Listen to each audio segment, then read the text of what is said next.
XIXe siècle, le Congo devient la propriété privée de Léopold II, roi des Belges. En 1908, il est cédé à la Belgique qui exploitera ses richesses pendant plus de 50 ans.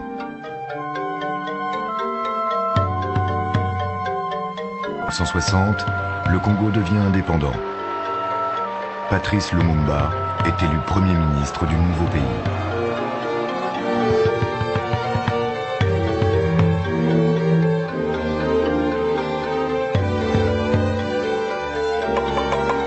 Soupçonné d'être communiste, Lumumba s'attire l'hostilité des puissances occidentales. Il est assassiné en 1961 et remplacé par un jeune colonel, Mobutu.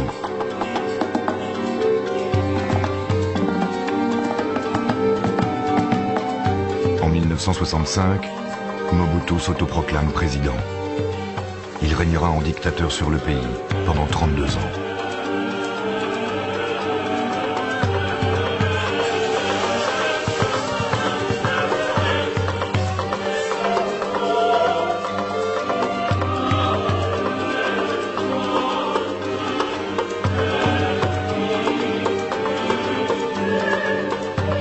Depuis la mort de Mobutu, le pays a encore connu 5 années de guerre.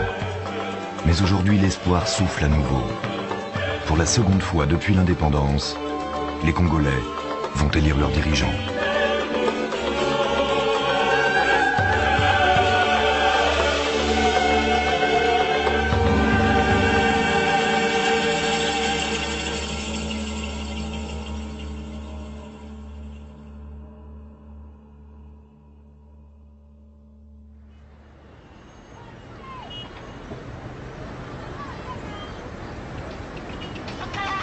Le journal Jean-Claude Kamanga. C'est une étape importante pour la réussite du processus électoral en RDC. Le président de la commission électorale indépendante est au micro de Peleki Pelamondo. Je voudrais donc demander à chacune et à chacun de donner le meilleur de lui-même. Le peuple congolais nous regarde et il aspire réellement aux élections libres, démocratiques et transparentes. Il a déjà même manifesté son impatience quant à la fin de la période de transition. Au peuple, au peuple, au peuple, au peuple, au peuple. Nous allons faire une élection propre et saine. Choisir un homme capable de sortir le pays de l'impasse. Pouvoir. Au peuple. Nous devons retracer la vérité. Le peuple doit exercer la pression pour retracer la vérité sous pression. Amenez-nous aux élections. Si on ne nous amène pas aux élections, la population va réagir. Et ça sera des actions fâcheuses. Pour que demain ou après-demain, nos enfants ou nos petits-enfants parlent de la révolution congolaise. Prononcer le mot élection ne suffit pas à effacer les blessures du passé. Depuis 1998, 4 millions de personnes sont mortes au Congo, soit un 11 septembre tous les jours, pendant presque 4 ans.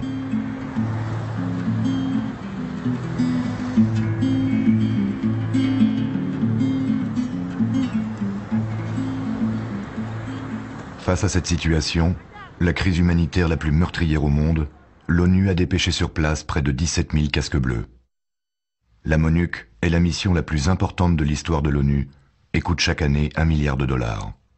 Le pays était vraiment détruit par 4 à 5 années de guerre, au moins 15 ans d'instabilité chronique et 44 années de malgestion. Bon, pour toutes ces raisons, il reste capacité très limitée maintenant. Pour avoir une bonne transition, on a besoin de la communauté internationale.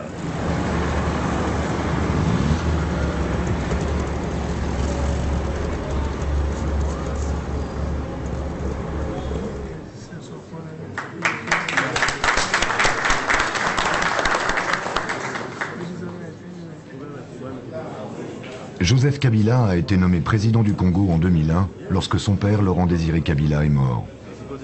À la tête du gouvernement de transition, le jeune chef de l'État partage son pouvoir avec 4 vice-présidents, selon la formule dénommée 4 + 1. Le Congo, notre pays, s'est divisé.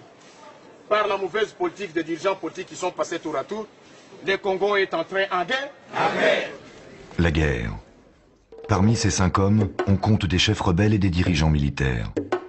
Avant de se rassembler au pouvoir, ils ont tous été impliqués dans la guerre qui a déchiré le Congo pendant 6 ans. Notre objectif de la création de ce mouvement était de pouvoir, à l'époque, combattre le régime de Laurent Désiré Kabila. Nous avions une armée très forte. Nous avons conquis jusqu'à plus de la moitié du pays. Comment contester le pouvoir Kabila?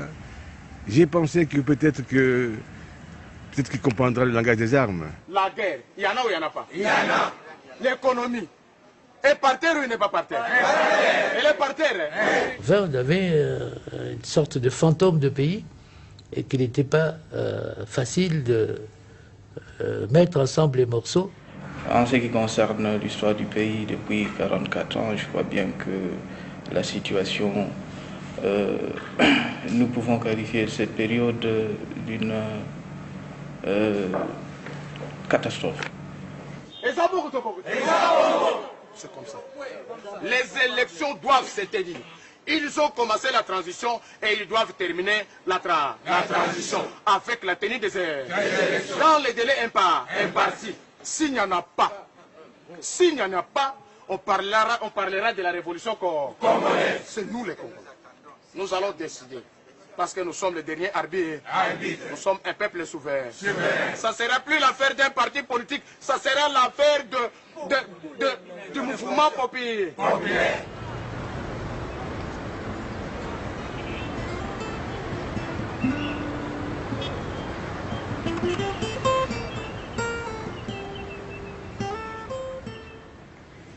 40 years down the road,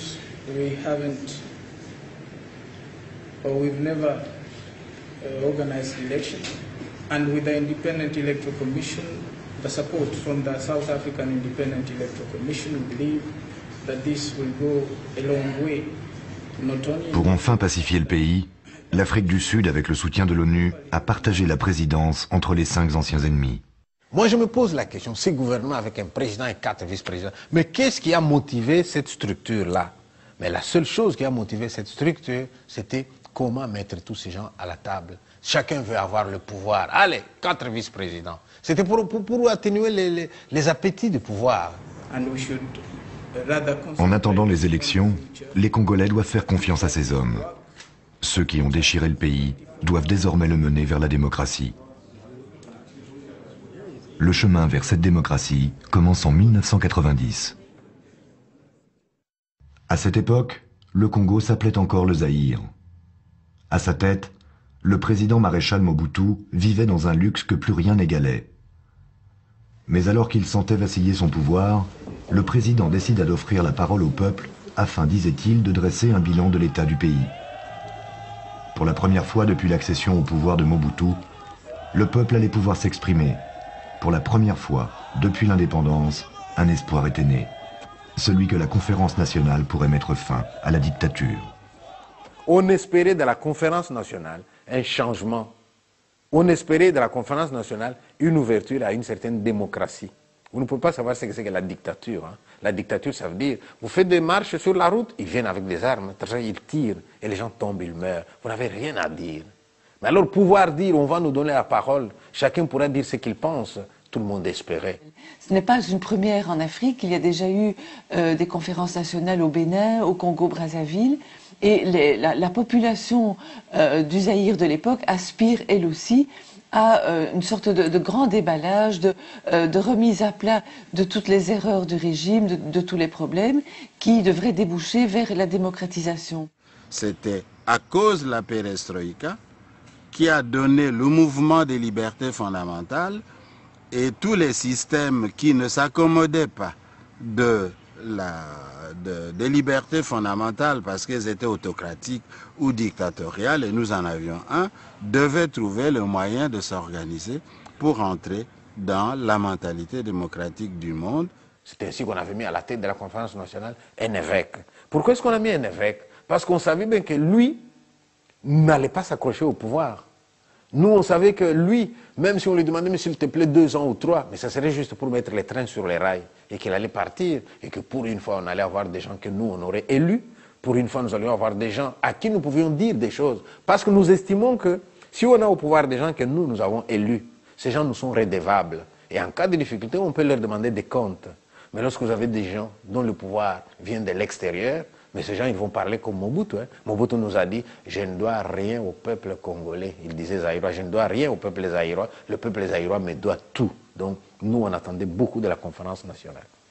La majorité qui ont assisté à cette conférence, qui comprenait à peu près 2400 personnes, la majorité était composée des gens du MPR, donc les combattants de Mobutu. Malgré ça, j'ai été élu à cette conférence Premier ministre du gouvernement de transition. Mais M. Mobutu, ne voulant pas entendre parler de ça, parce que sa lettre, mon gouvernement était un gouvernement qui allait avoir ou partager avec lui les compétences, Mobutu ne l'entendait pas de cette manière-là, il voulait être seul maître à bord. Il a tout fait pour torpiller l'aboutissement heureux de cette conférence. Donc vous ne voulez plus de M. Tshisekedi comme candidat formateur de ce gouvernement de salut public? Vous l'avez dans mon message. Je demande qu'on propose un autre nom. Si ce candidat est de nouveau M. Tshisekedi, l'accepterez-vous? Non. En fait, tout le monde savait que si elle aboutissait à un résultat qui n'était pas celui que Mobutu escomptait, il n'hésiterait certainement pas à recourir à la violence de son armée, de sa garde présidentielle.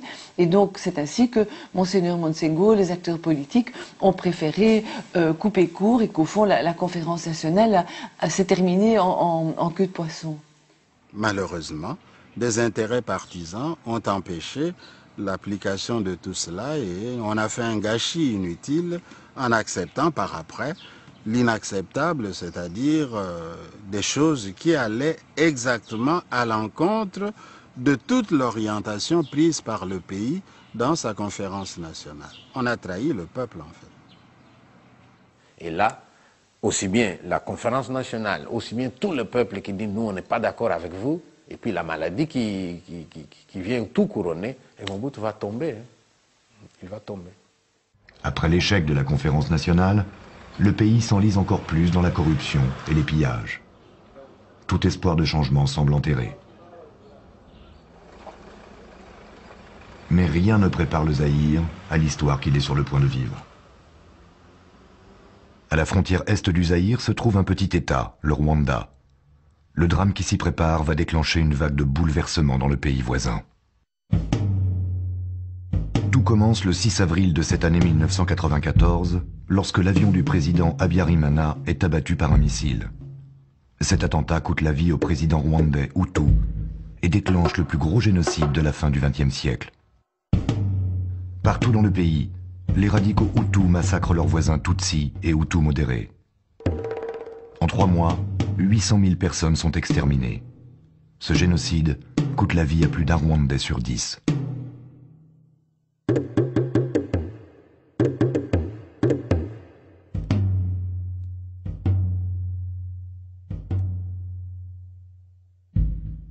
Depuis quelques mois, dans l'Ouganda voisin, un groupe de Tutsis exilés avait pris les armes. Le FPR, Front patriotique rwandais du général Paul Kagame, était entré au Rwanda et progressait vers la capitale pour reprendre le pouvoir aux Hutus. À mesure que les Tutsis du FPR avancent dans le pays, les Hutus rwandais s'enfuient vers le Zaïre par crainte des représailles. En quelques semaines, 1 200 000 Rwandais déferlent dans la province zaïroise du Kivu et s'entassent dans des camps à quelques mètres de la frontière.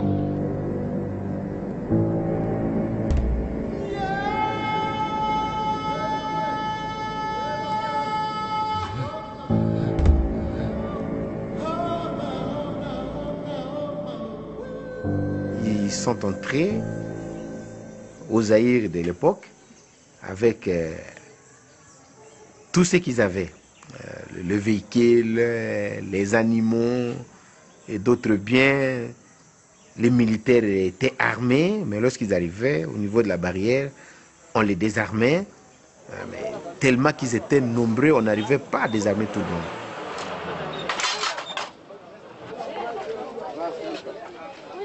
Chassés du pouvoir au Rwanda, les anciens génocidaires, armés, se dissimulent parmi les réfugiés civils. Leur pays n'est pas loin, il suffit de traverser la rivière qui marque la frontière. Très vite, ils reprennent les entraînements.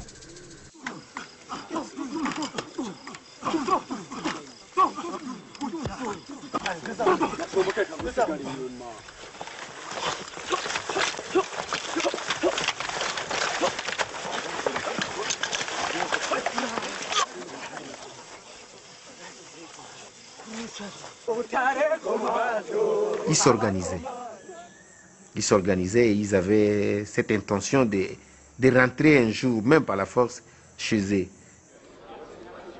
Face à cette menace qui grandit à ses frontières, le général Paul Kagame, désormais vice-président du Rwanda, tente d'abord d'alerter la communauté internationale. We believe they can decisively be disarmed and relocated to places where they do not pose an immediate security problem to Rwanda. We appeal to the international community within the framework of the United Nations. Mais celle-ci reste sourde à ces alarmes. Alors Paul Kagame choisit la force. Toujours soutenu par l'Ouganda et son président, il décide d'attaquer l'immense voisin zaïrois pour se débarrasser des camps de réfugiés. Mais il lui manque un motif suffisant pour lancer l'agression. Or, dans l'est du Zaïre se trouve un ancien maquisard, Laurent Désiré Kabila. Opposant de longue date à Mobutu, il rêve de renverser le vieux dictateur. Le président ougandais Yoweri Museveni connaît Laurent Désiré Kabila.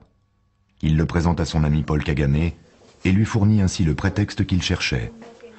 L'invasion du Zaïre sera une révolte zaïroise, celle de Kabila contre Mobutu. Je viendrai en Belgique pour défendre notre position devant le peuple. Ça, c'est le scoop. Quand? À quelle date? Mais il faut qu'on me facilite les choses. Je vais discuter avec mes amis. Au passage, le Rwanda et l'Ouganda pourront attaquer les camps de réfugiés. Commence alors le recrutement d'une armée bien particulière.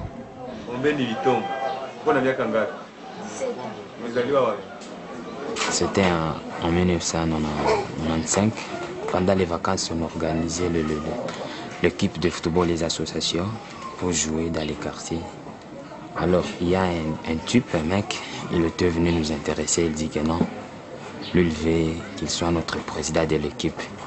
Il nous a dit, demain, je vais venir vous prendre. Vous êtes au nombre de combien? Nous étions au nombre de 13 personnes, 13 enfants. Oui. Moi, j'avais 13 ans. Le lendemain, il était venu avec les Dayatu, il nous a embarqués, nous tous, dedans. Et on a traversé bonnement jusqu'au Rwanda. On a vu les militaires commencer à nous entourer, ils nous dit que non, nous avons besoin de vous. Et puis, on a commencé les formations militaires. Il y a mon ami qui a tombé mort là-bas. Il était parmi les petits qu'on a quittés ensemble ici. On lui a enterré seulement dans les couvertures, sans même les cercueils. Je me demande, mon Dieu, moi aussi, si je meurs à cette terre, qu'est-ce qui va mieux? Comment ma famille va être informée que je viens de mourir comme ça? Kabila n'avait pas d'armée. Ces Kadogo-là, c'est une armée. Ce n'est pas une armée. L'armée était rwandaise. Ces enfants soldats qu'on a mis dans l'armée, malgré eux. Mais l'une des premières choses qu'on leur fait, c'est quoi? Apprendre à tuer, apprendre à faire du mal sans broncher. Et ça commence par la drogue. Hein? Essaye. Oh, mais c'est dur. Allez, prends ça. Allez, paf, il arrive à faire ce qu'il ne faisait pas. Et tout le monde l'applaudit. On forme des gens qui deviennent des robots à tuer. En Swahili, la langue parlée à l'est du Zaïre, Kadogo veut dire tout petit. Ces enfants soldats sont enrôlés par milliers pour former l'armée de Laurent Désiré Kabila. Le Rwanda et l'Ouganda enrichissent les troupes avec leurs propres soldats et quelques Zaïrois, fatigués du règne de Mobutu, viennent eux aussi grossir les rangs. Ainsi se forme une armée hétéroclite nommée AFDL, Alliance des Forces Démocratiques de Libération. À sa tête, le Rwanda et l'Ouganda placent leur protégé, Laurent Désiré Kabila, qui s'engage en échange à leur céder l'exploitation d'une partie du territoire zaïrois. En octobre 1996, l'AFDL se met en route avec deux objectifs distincts. Kabila et les Zaïrois veulent conquérir l'est du pays. Le Rwanda et l'Ouganda entendent profiter des richesses du Zaïre, mais veulent avant tout attaquer les camps de réfugiés.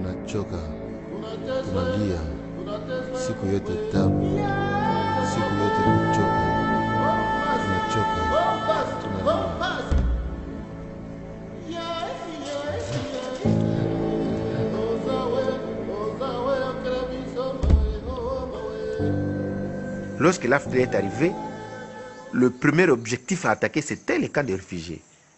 On a pilonné les camps de réfugiés. Oui, on a attaqué beaucoup de camps. C'était grave, hein? C'était grave, on tue. Vraiment, c'était un carnage. Les enfants, les mamans, les vieux, les jeunes, et ainsi de suite. Ceux qui ne pouvaient plus marcher ou comment, ils ont été massacrés, ça c'est vrai. Et effectivement, j'ai assisté, je vis les cadavres des Rwandais partout, des réfugiés rwandais partout dans la ville. Ça c'est vrai. On a ordonné, on dit que non. On doit tuer tout. Toutes les personnes qui vont nous combattre, toutes les personnes qui seront contre nous, le libérateur, il faut qu'on les tue.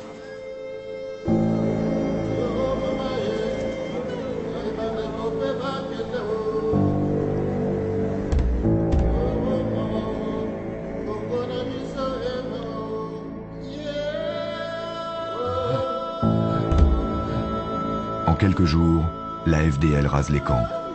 Beaucoup de réfugiés sont massacrés. La plupart des autres s'enfoncent dans l'intérieur du pays. Les anciens génocidaires, eux, resteront dans les campagnes du Kivu, d'où ils continueront pendant des années à déstabiliser la région.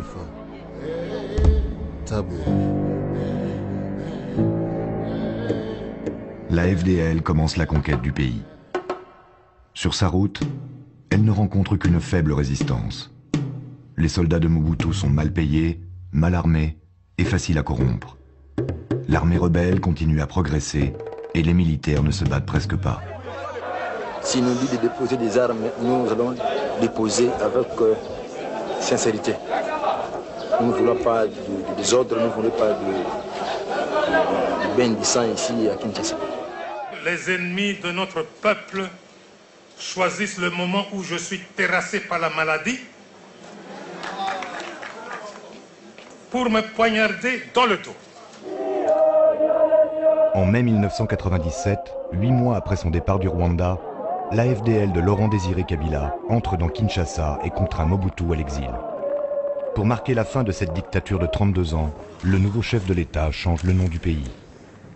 Le président de l'AFDL, M. Laurent-Désiré Kabila, assume à partir de ce jour les fonctions du chef de l'État de la République démocratique du Congo.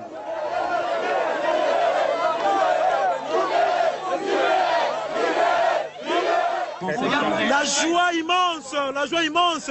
On était des esclaves, maintenant nous sommes libérés. Ça n'a pas passé quelques semaines, la ville de Kinshasa a été tombée. On est arrivé là-bas.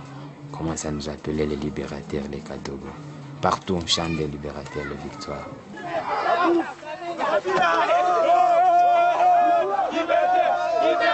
Et à Kinshasa, là-bas, on a commencé une bonne vie avec le président. On se promène partout à la République avec lui. Il ne peut pas quitter dans la maison sans me demander. Il dit Kadogo, il est où? Et j'arrive, on part avec lui.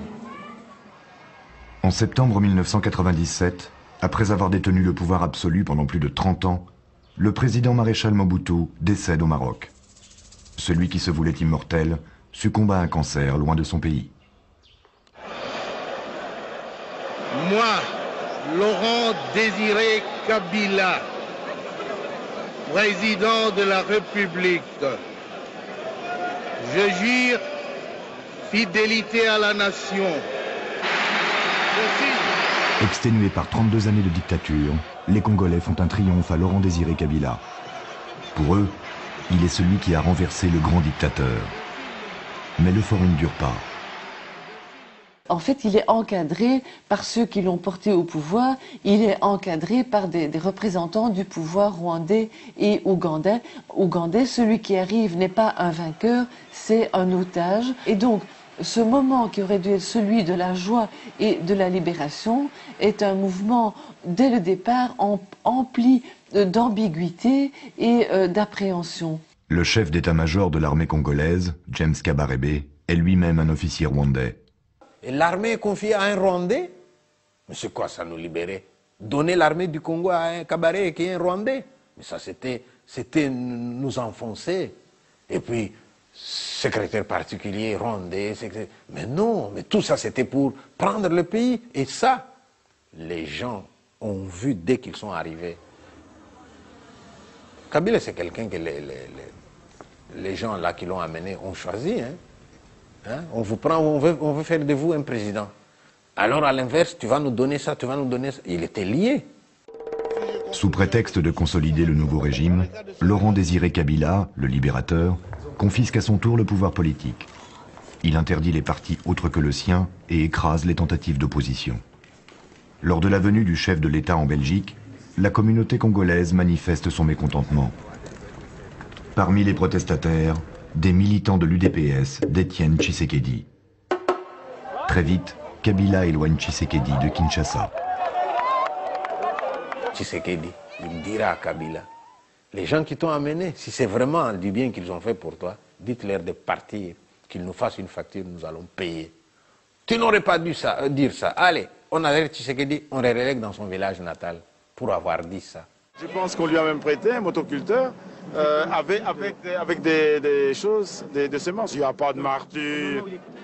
Laurent Désiré Kabila, porté par l'armée rwandaise, a pu chasser Mobutu et occuper le pouvoir à ce moment-là. Et de son côté, Kabila voulait aussi instaurer à son tour une dictature où il était aussi maître à bord. Il a tout fait pour torpiller la démocratie naissante et le progrès qui était déjà prévu. Mais en août 1998, l'alliance entre Kabila et ses parrains éclate. Le Rwanda et l'Ouganda, mécontents d'un Kabila trop indépendant, trop nationaliste, font mine de quitter Kinshasa.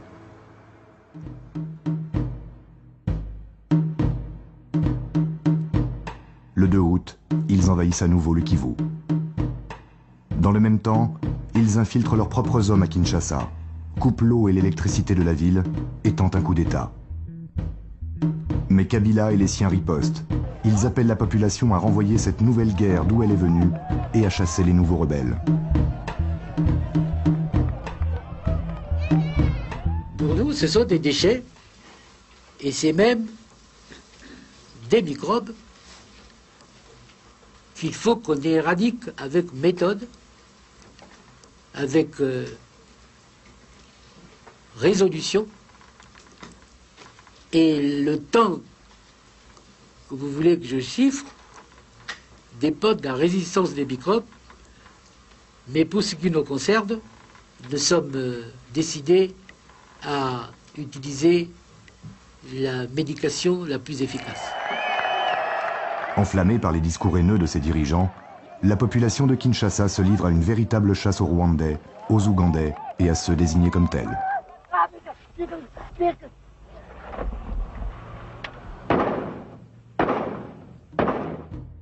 Chassés de la capitale, les Rwandais et les Ougandais s'installent dans l'est du Congo et continuent à exploiter ses richesses. Pour justifier la nouvelle invasion, ils utilisent la même recette qu'en 1996. Ils créent de toutes pièces un mouvement de rébellion congolais. Apparu 3 semaines après la première attaque, ce mouvement s'appelle le RCD, le Rassemblement congolais pour la démocratie. Comme la FDL de Laurent Désiré Kabila en son temps, le RCD servira de couverture aux Rwandais pour envahir le grand pays voisin.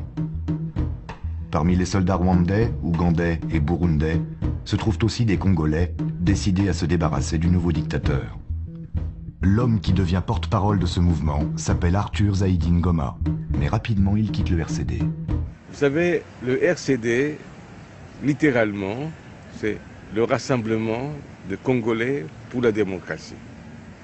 Tant que c'est le rassemblement de Congolais, bravo. Et pour la démocratie, bravo. Mais si ça ne mérite pas ces couleurs, si ça ne défend pas ces couleurs, là, ce n'est plus le RCD. Et donc très vite, Zaidi Ngoma, qui a fait le voyage à Kigali, se rend compte qu'il est utilisé comme Kabila aurait dû l'être un an avant, et il rompt avec Kigali et il revient à Kinshasa en disant c'est pas possible, je ne veux pas être le collaborateur d'un pouvoir étranger, et il préfère retourner à Kinshasa. C'était plus un combat pour la démocratie, mais ça devient un combat de prédation qui ne mérite pas d'être. Le Rwanda et l'Ouganda sont bien décidés à mener ce combat malgré tout. Pour mettre la main sur les richesses du Congo, ils remplacent Zaidi Ngoma. Le mouvement se dote finalement d'un autre chef, Azarias Ruberwa.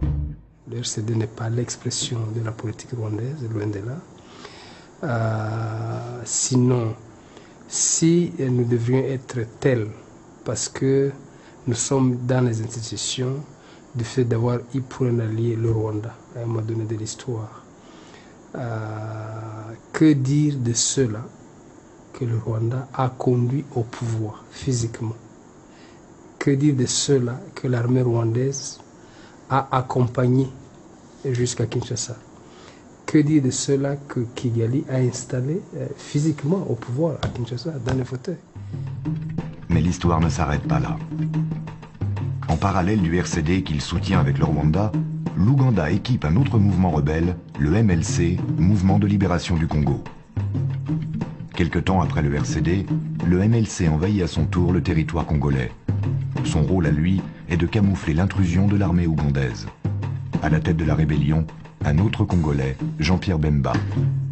C'est l'armée ougandaise qui a convoqué Jean-Pierre Bemba à Kampala, qui lui a dit, voilà, vous êtes un jeune homme plein de promesses et d'entre-gens, nous pouvons vous donner quelques bataillons pour créer votre propre mouvement de libération qui va se déployer dans la région de l'Équateur. Lorsque nous avons démarré notre mouvement de libération, nous avons eu le soutien donc, de l'Ouganda, effectivement, du président Museveni. Il nous a accordé des instructeurs pour la formation de nos hommes, de nos troupes, parce que nous voulions que ce soit un mouvement de Congolais et la libération des Congolais, par les Congolais. Et effectivement, nous avons eu l'assistance au niveau de l'Ouganda d'instructeurs pour former notre armée. C'est ainsi que deux armées étrangères entrent simultanément au Congo. Au nord, parrainé par l'Ouganda, le MLC progresse en s'arrogeant au passage les mines de diamants. À l'est, le RCD contrôle la province du Kivu. Il avance avec le même appétit vers le cœur du Congo, engrangeant sur sa route or, pierres précieuses et autres minerais. Le MLC et le RCD doublent leur pillage d'une occupation militaire.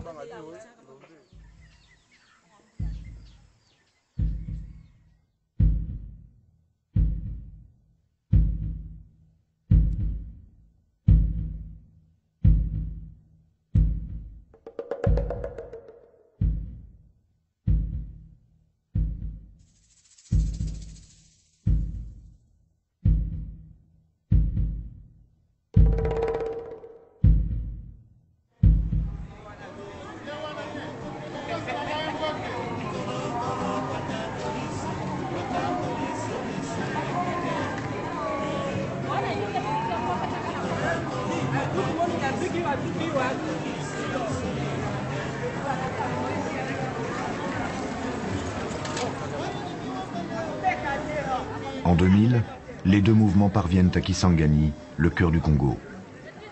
Mis en appétit par les richesses qu'ils ont amassées sur leur chemin, le Rwanda et l'Ouganda refusent de se partager le butin. Fini le MLC, fini le RCD, les deux pays tombent les masques et leurs armées s'affrontent ouvertement sur le territoire congolais.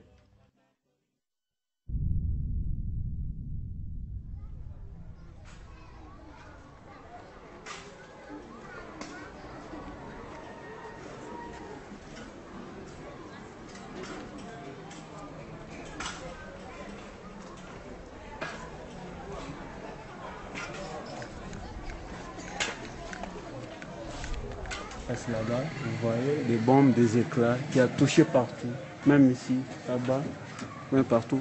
Ces jours-là, nous étions en dessous ici, nous allons visiter encore.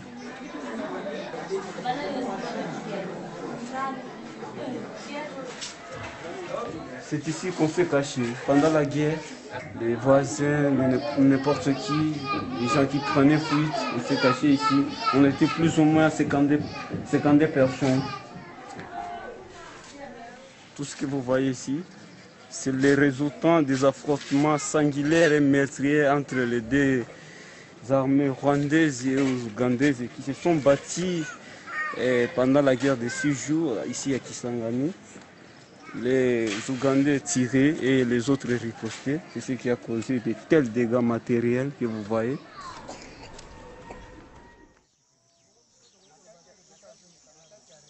Pendant cette guerre, qu'on appellera la guerre des 6 jours, plus de 6000 obus se sont abattus sur Kisangani. Plus de 6000 obus qui tombent sur une ville comme Kisangani. Et tous les gens me disent, mais si tu vas là-bas, tu vas pleurer, ce n'est plus comme quand tu étais. Alors à ce moment-là, je vais poser la question, ceux qui ont pris le pouvoir, qu'est-ce qu'ils nous ont amené? Ils nous ont amené les ruines, ils ont fait de nos villes des ruines.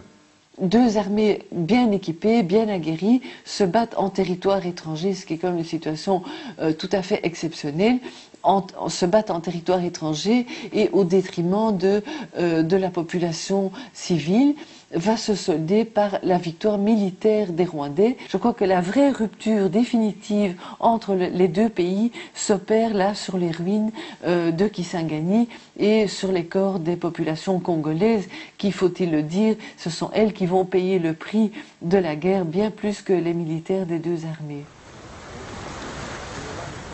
Avec la guerre des 6 jours, le Congo atteint le comble de son déchirement. Le Rwanda et le RCD d'Azarias Ruberwa contrôlent l'est du pays. Au nord, c'est le MLC de Jean-Pierre Bemba qui domine, soutenu par l'Ouganda. Sur le reste du territoire, le président Laurent Désiré Kabila maintient son pouvoir avec l'aide de nombreux pays. Appâtés eux aussi par les ressources naturelles du Congo, l'Angola, le Tchad, le Soudan, le Zimbabwe et la Namibie se sont ralliés à Kabila. Ainsi, au gré des alliances, chacun se taille une part dans les richesses du pays. Et sur tous les fronts, des hommes, des femmes et des enfants meurent. On était toujours à côté des armes. Des armes, beaucoup de commandants, de Katangais, les Swahili, quand les gens ne connaissent pas la langue, c'était un peu difficile. Et puis, ils s'accaparaient même des femmes des autres, l'autrui. Et surtout les alliés, là, les Zimbabwéens, les Namibiens, tout ça. Ils avaient envahi la ville. La ville était devenue vraiment... Nous étions dans une insécurité totale. Ça n'allait pas. Ça n'allait pas. Il y a beaucoup de gens qui ont été violés, des femmes qui ont été violées. Je me vois une photo où une femme allongée et les militaires rwandais sont en train de lui couper les clitoris. Ça, j'ai vu. Et alors, j'ai vu des gens violés par des malades, des gens qui ont les sida, qui vont violer les jeunes filles et les jeunes mamans. Non, mais on a vu des horreurs dans le Kivu.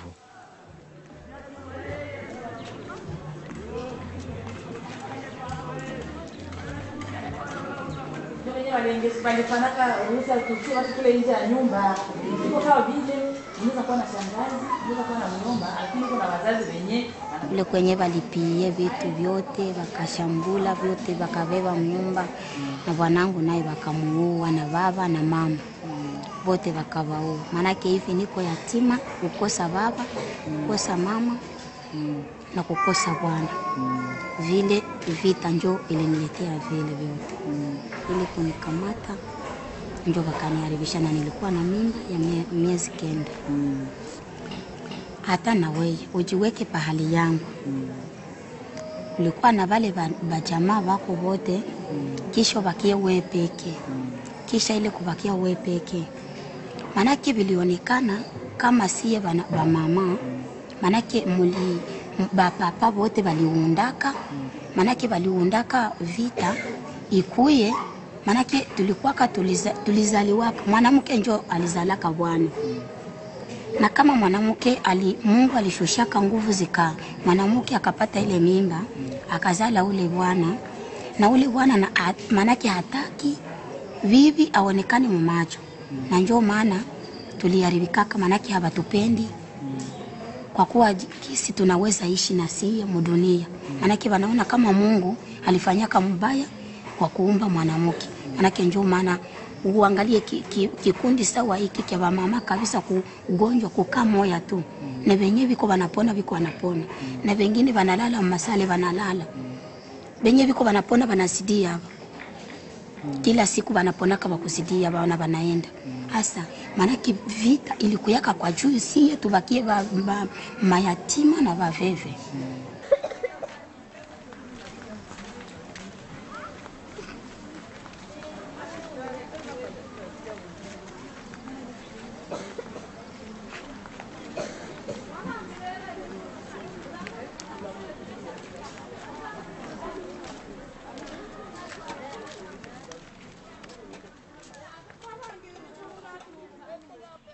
Peuple congolais, mes chers compatriotes,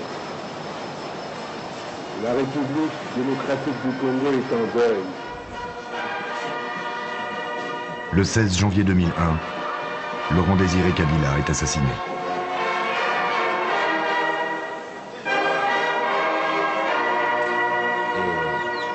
Et pour le type qui a tué Kabila, il était un ami à moi. C'est un ami. À l'époque, il travaillait dans les Kanchach de Rachidi. Lui, c'est Rachidi. Et là-bas, on met l'arme et l'or. C'est moi qui est là-bas. Oui. Comme Ruffin, Rachidi Kazarake était l'un des nombreux Kadogo en lesquels Kabila avait une totale confiance.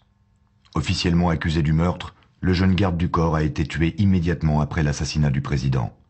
On n'a jamais su qui en étaient les commanditaires. Au fond, tout le monde avait intérêt à la mort de Kabila. Je crois que c'est surtout ça qu'il a emporté. Tout le monde avait intérêt, bien entendu, ses opposants, les pays voisins, le Rwanda, l'Ouganda, qui estimaient qu'il n'avait pas rempli le contrat initial. C'était le monde occidental dans son ensemble qui se trouvait en face d'un dirigeant qui invoquait des principes révolutionnaires, marxistes. Tous les étrangers qui avaient misé sur Kabila lors de la Première Guerre ne s'y retrouvaient pas, ne retrouvaient pas leur compte, parce que l'homme se révélait beaucoup plus nationaliste, plus indépendant, plus incontrôlable qu'on le pensait.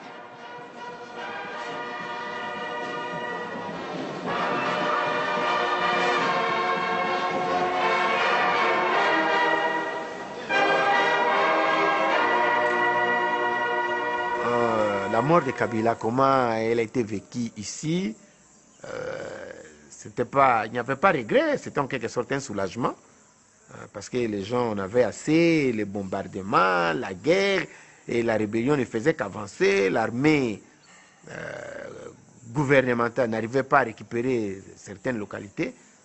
Pour la population, c'était presque un soulagement. Pour moi, c'était un soulagement, parce que j'étais freinée. Freinée. Je me suis même posé la question, cette nuit-là, je ne sais pas. Je me suis dit, mais pendant 3 ans maintenant, cet homme est arrivé. Mais qu'est-ce que vraiment nous avons senti? Mais rien. Et donc, je ne sais pas dire, est-ce que c'était un soulagement, est-ce que c'était... Il y a des gens qui ont dit que c'était prévisible. C'était prévisible, mais on était inquiet quand même en se disant, oui, mais maintenant qu'on l'a tué, qui va prendre le pouvoir? Alors, si la mort de Kabila n'a pas livré tous ses secrets, loin s'en faut, sa succession n'a pas livré tous ses secrets, elle non plus. Parce que Kabila est abattu et on constate que tout le monde se met d'accord sur un nom qui est celui du fils préféré de Kabila, auquel il avait donné toutes ses faveurs, il avait essayé de le former depuis longtemps. On dit on va faire venir Joseph, sur lui au moins tout le monde se met d'accord.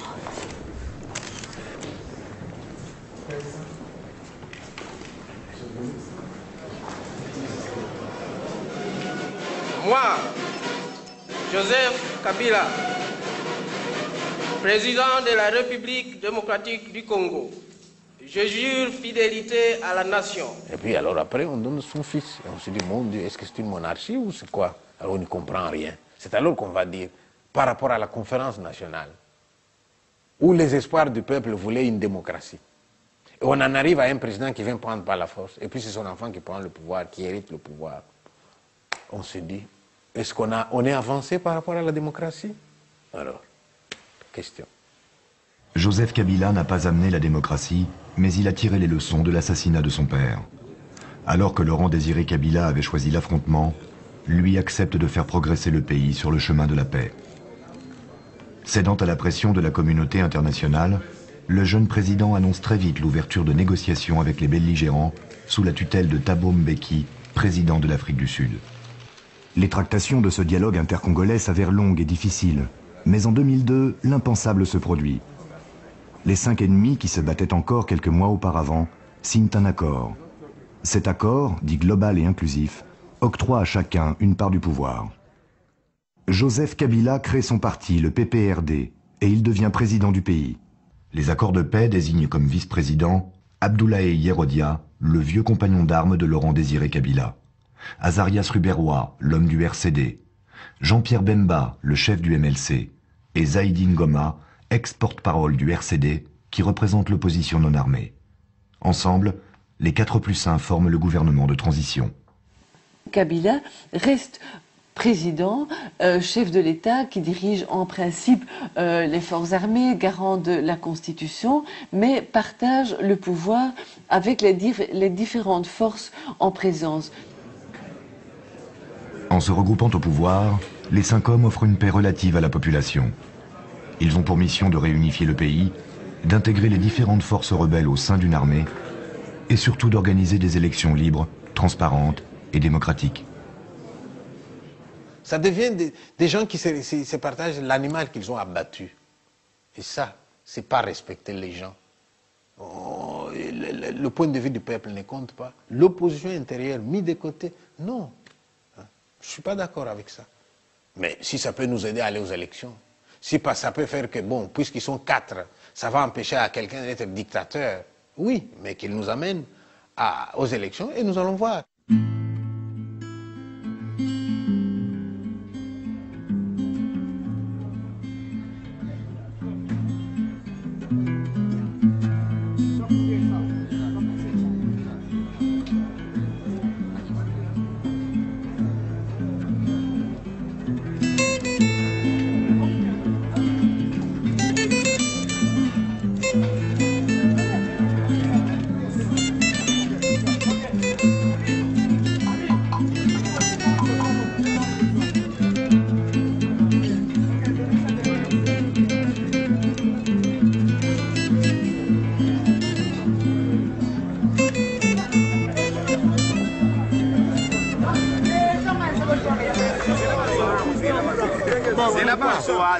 Ça c'est qui? Ça c'est qui? Kabila le père. La rébellion. Ah, on a une rébellion. Alors, on a une rébellion à Ibaki. Mais le Lomboka yango asalini. Bomboka salini.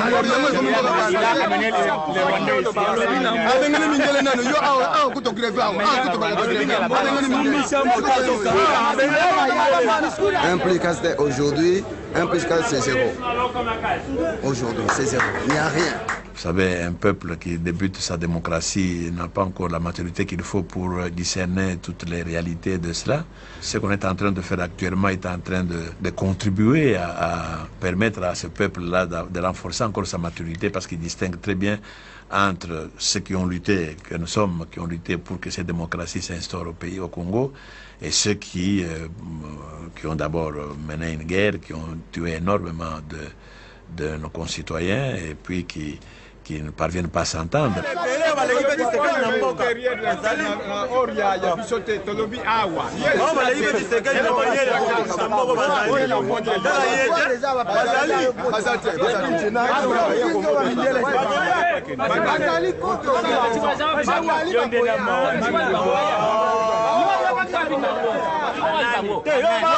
Mais faut contredire au pied près de la fille.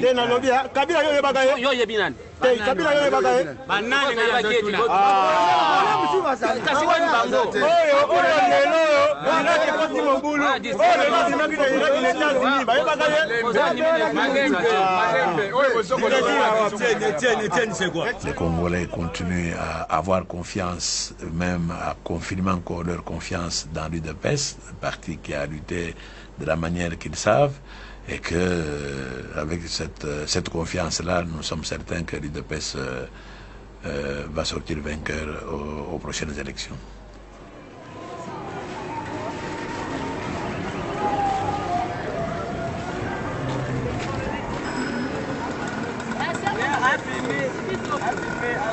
Nous sommes les rassemblements congolais pour la démocratie, et démocratie signifie expression populaire. Nous, on n'a pas peur des élections, on veut bien aller aux élections parce que nous sommes sûrs que nous allons gagner quelque part. Et si nous avons été hier, il y a des raisons. Il y a eu une propagande nocive contre l'RCD. Vous savez que l'RCD a pris les armes. Ce n'était pas pour son bien ou quoi, mais c'était pour les biens de la population. Ça, au moins, vous savez. Et Kabila arrive au pouvoir, il prend la chemise de Mobutu, les chaussures de Mobutu, les costumes de Mobutu.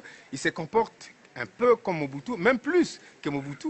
Mais quelque part, il y a un groupe de Congolais qui estiment qu'il faut sauver les pays. Et ils se disent non, nous, on doit aller en guerre contre celui-là. On prend les armes, on veut les chasser, on dit non, il faut négocier. Et quelque part, on négocie et on est dans un gouvernement d'union nationale. Donc aujourd'hui, il n'y a pas de parti haï, il n'y a pas de parti aimé. Il y a des Congolais au sein d'un même gouvernement, d'union nationale. Je ne pense pas que ça peut être de cette manière-là. Le RCD qui n'a pas pu gérer très bien la partie qu'elle est occupée depuis très longtemps. Mais aujourd'hui, le RCD prétend être un parti politique qui peut amener le Congo à un bon port. Nous, on ne pense pas ça. Aujourd'hui, si le gouvernement de transition ne marche pas, c'est à cause du RCD. Le RCD est en train de mobiliser des petits groupes qu'il a stationnés à l'est du pays pour déstabiliser toujours du Congo. Là, ce sont des présomptions dangereuses parce que de toutes les parties dirigées sous la rébellion, il n'y a que la partie RCD qui a été la mieux administrée. L'université a fonctionné tout le temps. Il n'y a pas eu d'année blanche. Alors qu'ailleurs, il y a eu même création de nouvelles. Vous avez fonctionné convenablement. Ces partis-là ne sont pas attaqués, sauf le RCD qui est haï par les Congolais. Est-ce que vous nous prouvez que le RCD est le parti des Congolais de Rwanda? Donc, pour le moment, ça continue jusqu'au ce n'est pas une question de propagande. Le RCD a... Je ne sais pas moi, à une ethnie, à quelque chose, à des étrangers. Mais ce n'est pas vrai. Nous sommes des Congolais. Si vous regardez très bien, l'RCD ne fait pas seulement partie des Congolais. Si on voit encore de près, c'est un parti-là soutenu par les Rwandais. Et s'il sait, c'est même les Rwandais-là continuent.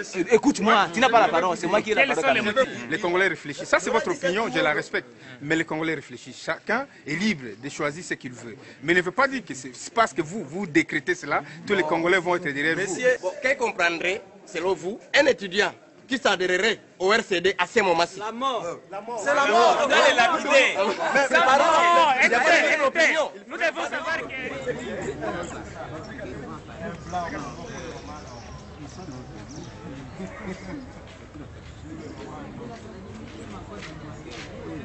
Quand les États-Unis d'Amérique veulent aller attaquer quelque part, est-ce qu'ils vont seuls? Non. Les plus forts du monde vont attaquer avec des alliés. Et si les MLC aujourd'hui demandent aux Ougandais de pouvoir les aider avec des armements ou avec des hommes, ça devient un problème. Moi, je pense que c'est un faux problème. Ça, c'est un faux problème. Donc, on laisse le MLC et ses adeptes tranquilles préparer les élections, à atteindre notre objectif, qui est d'arriver au pouvoir, prendre le pouvoir, l'exercer, le conserver le plus longtemps possible. Voilà. Non, moi je ne suis pas pessimiste. Je crois que la population veut nécessairement que nous aboutissions de la mise en place d'un état de droit des élections. Ça c'est clair. Je crois que tous les dirigeants de ce pays le savent. Je n'ai pas encore entendu un seul dire qu'il ne veut pas des élections dans ce pays. Nous avons des personnes avec qui nous travaillons. On s'est fait la guerre pendant 5 ans. Ceux qui ont l'art d'insulter ont insulté les autres. Maintenant, on n'a pas de choix. On a les sorts communs entre les mains. Si la transition ne marche pas, on ne dira pas « moi j'étais bon, j'étais un bon ministre, j'étais un bon vice-président », c'est l'autre.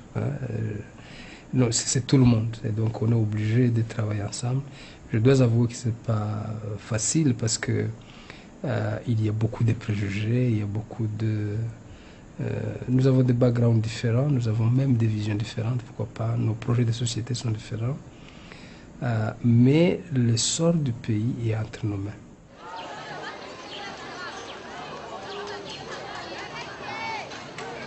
Nous ne trouvons pas du tout normal que la manière d'accéder au pouvoir soit celle de la violence, de prendre les armes pour se faire entendre, pour se hisser au pouvoir.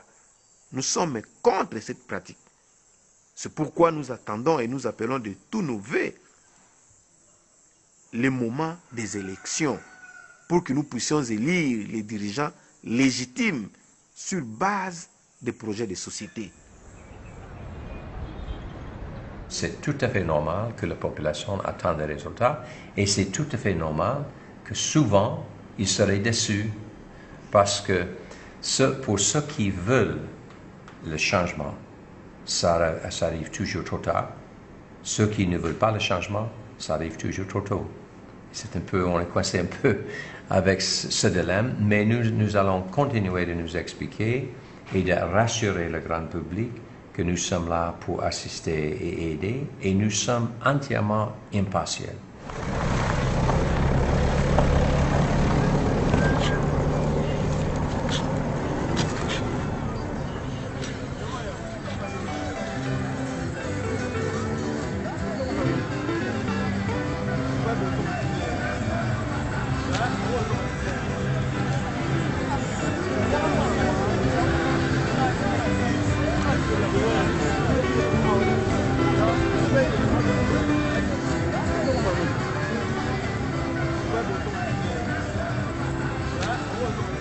Ça, ce n'est qu'une vie que les Quinois, les Congolais en général, voudraient vivre. Ce n'est qu'un mythe, c'est même pas une réalité, parce que les Quinois n'ont pas une vie décente. Nous, on a terminé les études. On n'a pas du travail. Pourquoi? Parce qu'il n'y a pas des investisseurs. Maintenant, ce sont les seigneurs de guerre qui doivent régner dans le pays, ça ne va pas. Et ceux qui ont mené la transition, l'opposition politique non armée, où serait leur place? On nous prend des gens que nous n'avions jamais connus dans l'histoire du pays, les gens comme des Aïd Ngoma, on les met des vice-présidents. Ça ne va pas. Est-ce qu'il y aura des élections dans ce pays? Avec quel ventre, quelle personne, qui peut voter? Celui qui a faim ne saura pas voter. On va voter comment? On n'a rien pour voter. On va nous donner un polo, on va nous donner une bière et nous finirons par donner nos voix à celui-là qui va nous donner à manger. Donc c'est un peu ça. Les élections, oui, mais pas comme l'indépendance. On a fait croire aux Congolais qu'avec l'indépendance, les gens mangeraient très bien, les gens seront égaux aux Blancs. C'était pas ça, les gens ne feront plus l'agriculture. Mais aujourd'hui, là, le Congo est par terre. On vient avec une notion de mots nouveaux, les élections. Les gens ne comprennent pas ce que c'est que les élections. On n'a pas de route. On ne sait même pas arriver dans le fond du village. Comment on va voter?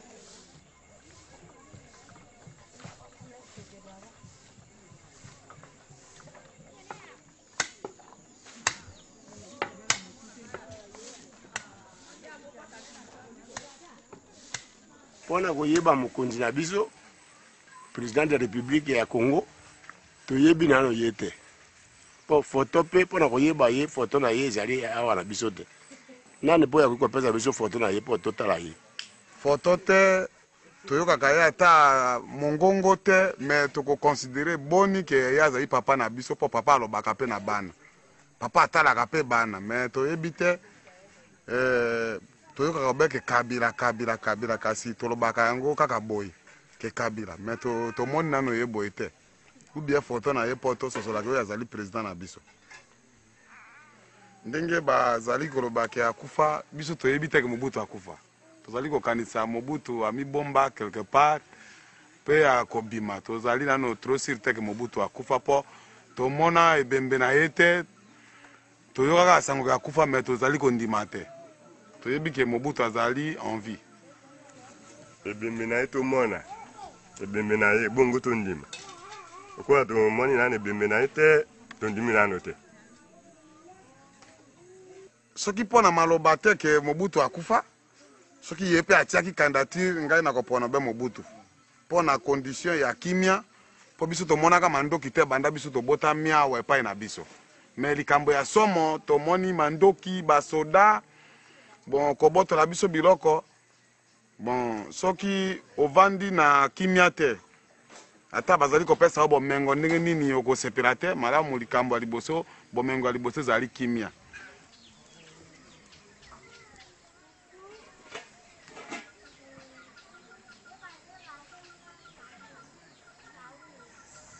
Ce que nous voulons, c'est de vivre en paix, de travailler, et de vivre un peu heureux dans notre pays. Nous n'avons pas besoin de guerre, nous n'avons pas besoin de quoi que ce soit. Nous en avons assez. Hein? On n'a pas construit ces pays. Lorsqu'on va encore les détruire à cause des guerres, voilà ce que ça peut nous amener.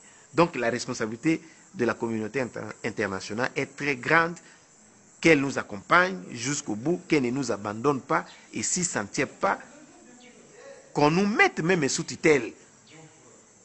Nous sommes d'accord, même s'il faut qu'on nous recolonise, ça ne posera pas de problème, pourvu que nous puissions vivre en paix.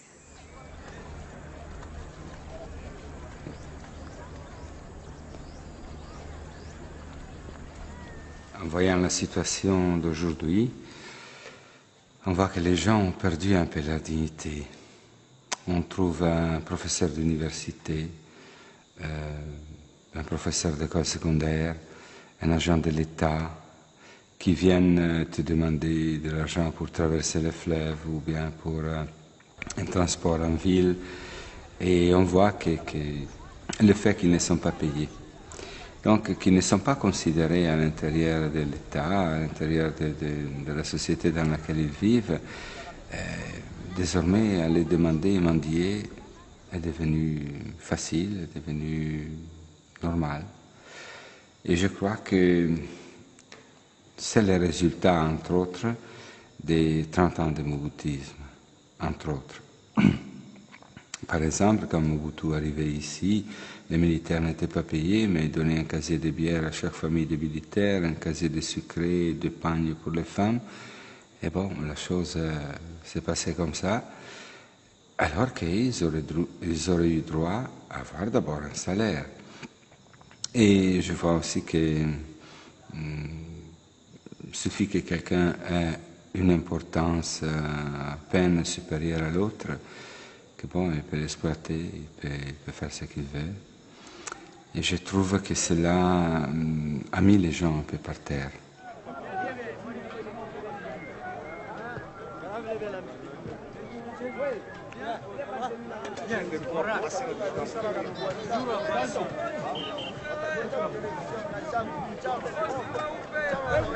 Les creuseurs, nous qui creusons, nous souffrons.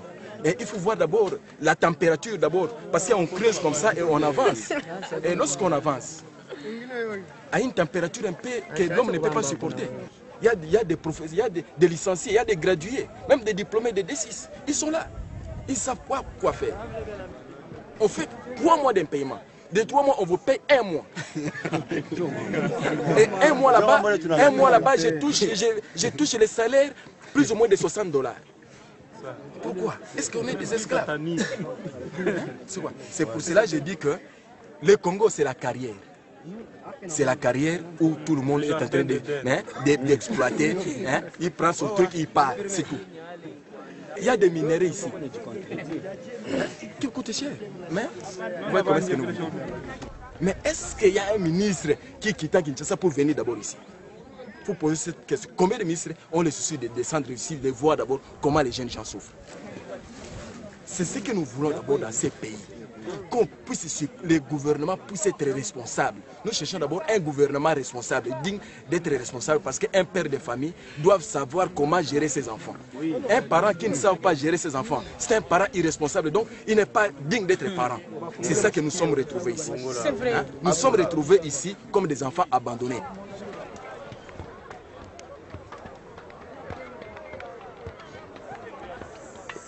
La responsabilité des Congolais, elle est majeure. Les Congolais sont responsables d'abord, le numéro 1, de tous les désordres que nous connaissons actuellement. Les Congolais ont des discours. Un discours lorsqu'il n'est pas encore au pouvoir et un autre discours une fois au pouvoir. Or, les Congolais, les dirigeants, ils voient dans un premier temps leurs propres intérêts.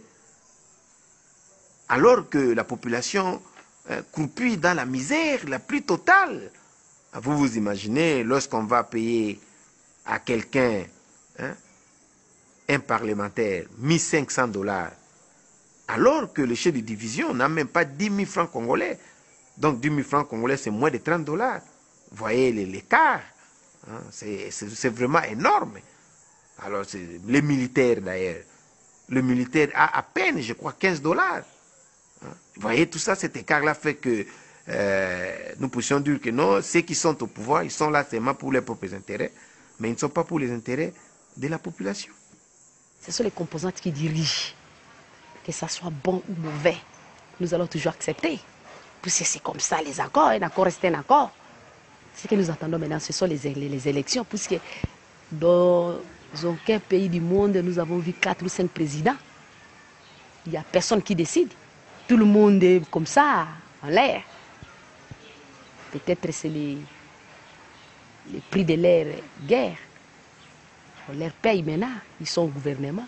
Qu'est-ce que nous pouvons maintenant dire? Nous allons seulement crier les élections, attendre, crier, demander à ce que les élections aient lieu. Et quand? Le message que j'adresse au peuple congolais, bien sûr, c'est d'abord de rassurer qu'il y aura des élections. Nous travaillons jour et nuit pour qu'il y ait tenue effective des élections. Ces élections, nous les voulons libres, transparentes et démocratiques. Ceux qui auront gagné ces élections, parce que forcément, il y en a un qui va gagner ces élections. Il faut qu'ils comprennent que ce n'est pas lui qui a gagné les élections. C'est la nation qui a gagné les élections. C'est la nation qui a triomphé d'une bêtise de 4 décennies. Ce sont les premières élections libres et transparentes depuis l'indépendance. C'est un moment historique. Tous, nous voulons des élections. Et je pense que là-dessus, c'est vrai que la population est très impatiente de voir des résultats palpables. Je pourrais dire qu'il y a des bons résultats que le gouvernement a pu obtenir. Il y a bien sûr encore beaucoup de choses à faire. Quel est le gouvernement, quel est le pays qui n'a pas de problème dans ce monde? Ça n'existe pas. Voilà, voilà une œuvre de reconstruction, justement, à laquelle nous nous attelons. Rendre public, rendre évident dans la tête de la plupart des gens de notre peuple qui est quoi, pour que les élections soient vraiment transparentes, démocratiques et comment l'autre adjectif c'est quoi? Libre, etc. Bon. Et nous avons promis la fin des hostilités, la fin de la guerre. Je crois bien que jusque-là, c'est chose faite. Nous avons aussi promis au peuple congolais la réunification du pays. Aujourd'hui, c'est chose faite. Et nous avons promis au peuple congolais l'organisation des élections libres, transparentes et démocratiques. Et ça soit chose faite d'ici avant fin 2005. Les élections n'ont pas eu lieu en 2005, mais l'accord de transition autorise leur report jusqu'au 30 juin 2006. Entre-temps, 25 millions de cartes électorales ont été distribuées. Les Congolais ont accepté par référendum la nouvelle constitution de leur pays.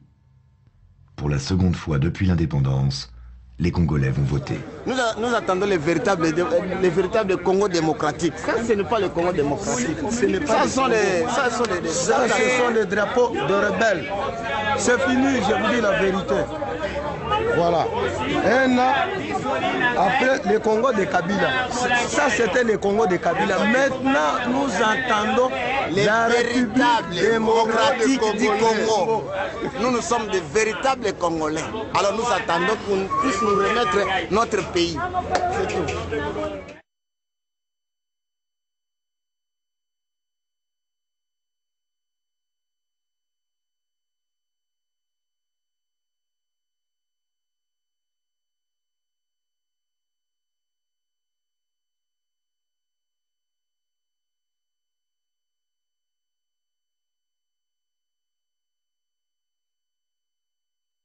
Congo, Congo na biso ye, etonda kita, barichaso ndenge na ndenge.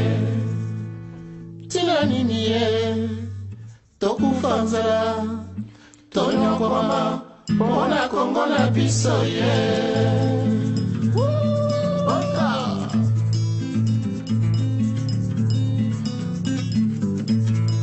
Kongo, Kongo na biso ye. Mboka ya Bangkoko, mboka ya Msomi. Kongo, Kongo na biso ye. Kaka ya biso moko ye. Kongo, Kongo na biso ye. Tokowela nini yo? Kongo, Kongo na biso ye. Kasi mpona nini tobomana, tonyokwama.